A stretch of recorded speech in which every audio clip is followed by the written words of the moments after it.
करेगा, मगर गर्दन काटेंगे साहब, टोटे टोटे करेंगे। ये 18 ग्रेनेड इनके ऐसे अलग में ठोक दे कि पाकिस्तान को याद आ जाए। सुपर हीरोज वो कैरेक्टर्स नहीं जो तुम लोग देखते हो। सुपर हीरोज तो वो हैं जो इन चोटियों पे आकर के जिन्होंने दिखा दिया कि असंभव कार्य को संभव कैसे किया जाता है। नवजात शिशुओं को उनकी माताएं ला रही हैं और उस पार्थिव शरीर के पैरों को से उनके माथे को टच करा रही हैं। हाल उस समय ये था कि फूलों की सब दुकानों से और सारे मंदिरों के बाहर से एक एक फूल खत्म हो गया था। लोग फूल ढूंढ रहे थे कि मैं भी 2 पुष्प मुझे मिल जाएं तो मैं इनके जो पार्थिव शरीर है उस पर मैं इसको चढ़ा सकूं।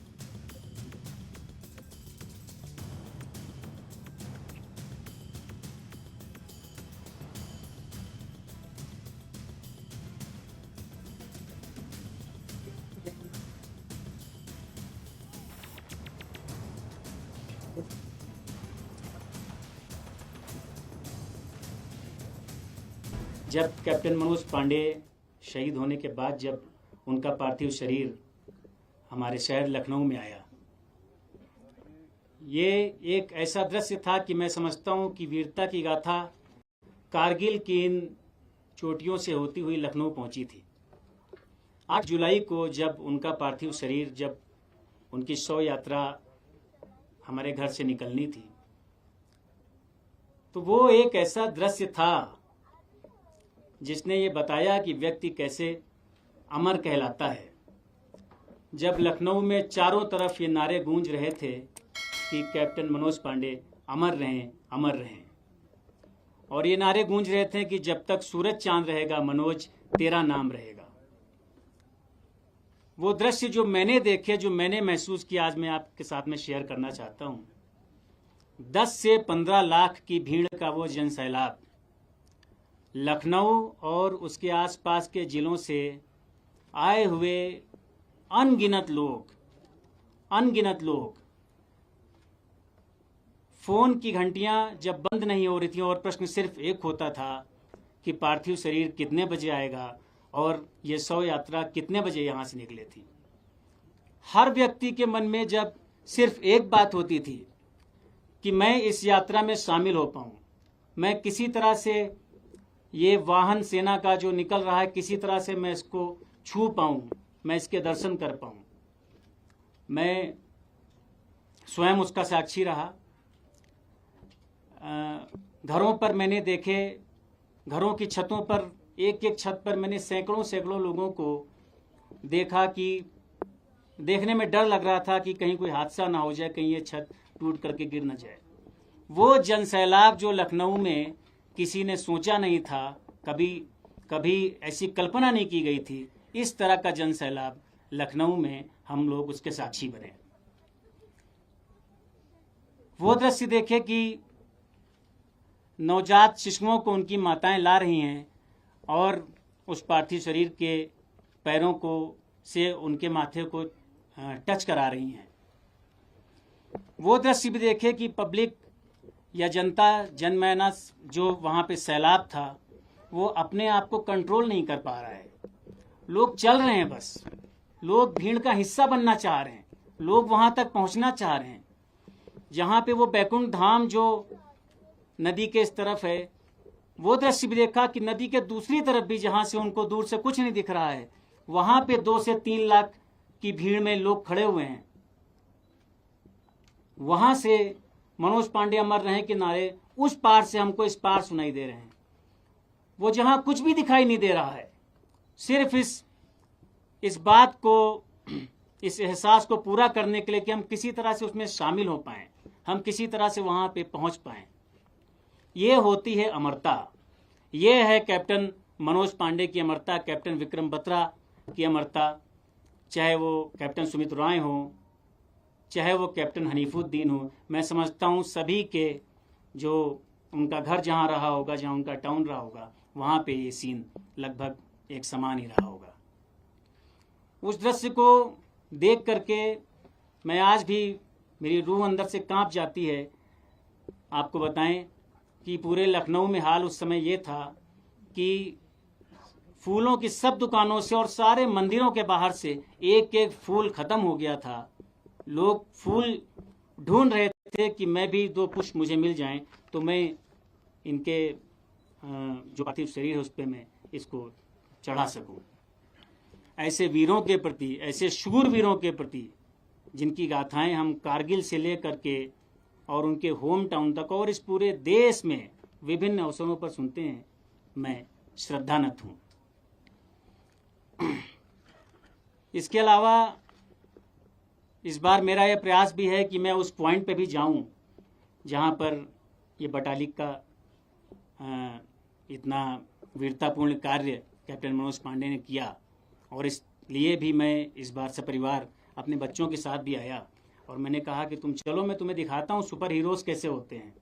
सुपर हीरोज वो कैरेक्टर्स नहीं जो तुम लोग देखते हो, सुपर हीरोज तो वो हैं जो इन चोटियों पे आकर के जिन्होंने दिखा दिया कि असंभव कार्य को संभव कैसे किया जाता है। सुपर हीरोज ये हमारे गैलेंट्री अवार्ड विनर्स हैं जो हमारे सामने आज यूनिफॉर्म में यहाँ पर उपस्थित हैं। आज जो 24 साल पहले मेरे साथी जब इस दराज के सेक्टर से निकलते समय खुदा न खास्ता ऐसे टकराते थे ना कंधे, जब चिंगारी पैदा होती थी, वो आज इस भूमि को छोड़ के चले गए। लेकिन मेरी आत्मा ये कहती है छोड़ने वाले नहीं है। वो जिद्दी सिपाही थे, वो यहीं भटक रहे, वो यही फूलों के अंदर खुशबू दे रहे हमारे को। आज उन सभी सिपाहियों को और उनके परिवारों को इस छोटे से सिपाही का जय हिंद। दोस्तों, मौत तो डेली मरते यारो, मौत ऐसी मरो जिसको पहाड़ियां याद करे यारो, जिनको पहाड़ियों के नाम से जाना जाए यारो।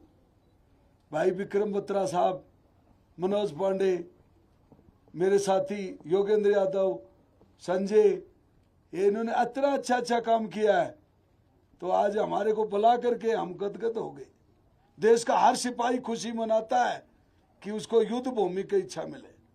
मैं कहता हूं कि सबसे बड़ा मेडल शाबाशी होता है, इससे बड़ा मेडल कोई नहीं है दुनिया में। मेरे जनरल साहब ने, मेरे सीओ साहब कर्नल एम वी रविंद्रनाथ ने, जब मैं तोलोलिंग ऊपर गया ना, तो उन्होंने एक बात कही थी कि शाबाश बेटा दिगेंद्र, शाबाश। आज वो दिन याद है मुझे, 24 साल पहले, लेकिन आज वो दुनिया में नहीं है। दुख इस बात का है मुझे कि उन्होंने ये कहा था कि शाबाश बेटे, शाबाश। इससे बड़ी तो मेडल कोई हो नहीं सकता मेरी नॉलेज में। और ये बात ये कि जो लड़ाई का मौका जिस सिपाही को मिलता है और मौके को वो अच्छी तरह से कामयाब करता है, वो सिपाही पूजनीय होता है। आज 527 जो वीर वीरांगना आज देश के कोने कोने से विजय दिवस 24 मनाने जा रहे हैं। मैं बताना चाहता हूं कि ये तोलोलिंग जो सामने दिखाई दे रहा है आपको, उस पर सिपाही का हाथ से वो तिरंगा झंडा फहराया था मैं उस टूर राजरेव का छोटा सा सिपाही हूं जो फर्स्ट विक्ट्री ऑफ कारगिल वार, जिसमें जनरल मलिक साहब ने कहा था कि टर्निंग पॉइंट ऑफ कारगिल वार। और मेरे को सबसे बड़ी खुशी है कि आज जो मेरे साथ में लड़ने वाले थे, तो वो 2 वीर चक्र तो मेरे साथ में, ब्रिगेडियर मोहित सक्सेना साहब वीर चक्रा, जो आज उस दिन कह रहा था कोबरा क्या करेगा, मैं वो गर्दन काटेंगे साहब, टोटे टोटे करेंगे। वीर चक्र जयराम सिंह जो मेरे गांव के ही है, जो मेरे साथ में थे।